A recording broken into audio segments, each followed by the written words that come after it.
আল্লাহ তাআলা বিশ্ববাসীর জন্য আমাকে নবী হিসেবে প্রেরণ করছেন। আচ্ছা, কলমা হচ্ছে আশহাদু আল্লা ইলাহা ইল্লাল্লাহ মুমিনুল্লাহ।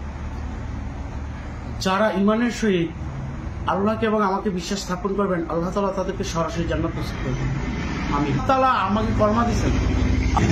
আল্লাহ তাআলার সাথে আমার অসংখ্যবার সাক্ষাৎ। আচ্ছা, প্রায় দীর্ঘ 5 বছর ধরে। আপনি কি এখন এলাকাতে এটা দাওয়াত দিচ্ছেন? পুরো বিশ্ববাসীকে আমি দাওয়াত দিচ্ছি। হিন্দু, বৌদ্ধ, খ্রিস্টান, মুসলিম, নাসারা, যত জাতি আছে বিশ্ববাসীর জন্য আল্লাহ তাআলা। আমি নিজেরা দাবি করতেছি না। আল্লাহ তাআলা যুগে যুগে নবী রাসূল পয়গম্বর পাঠাবেন, আমার পরে আরো অসংখ্য নবী আসবেন। তারপরে কোরআনও কোনো জায়গায় নিষেধ নাই যে নবীর আগমন হবে না। আমরা তো জানি আমাদের নবী মুহাম্মদ সাল্লাল্লাহু আলাইহি ওয়াসাল্লাম ওলামা বলতেছেন, বড় বড় ওলামা কেরামরা বলতেছেন যে নবীর দরজা বন্ধ। তারা কোথায় পেল? যদি তারা একমত হয় আমার সাথে বসতে হবে, কোরআন নিয়ে।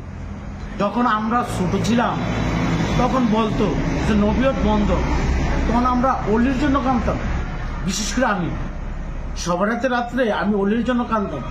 আপনি নিজে অলি হবেন, অলি হওয়ার জন্য। কিন্তু আল্লাহ তাআলা মহিমা বড়ই কঠিন। আল্লাহ তাআলা আমাকে কলমা দিলেন, নবী বানাইলেন। তারপরে আমি আরশে আজিমও গেছি, আর নিচ থেকে আমি আল্লাহ তাআলাকে দেখি এবং জান্নাতি মানুষ দেখি, জান্নাতি ভূত দেখি, আরো অসংখ্য। আল্লাহ তাআলা আমার প্রত্যেকটা কিতাব নাযিল করেন। হ্যাঁ হ্যাঁ, আপনারা দোয়া করেন, কিতাব আসতেছে। আপনার কিতাব আসতেছে? জি।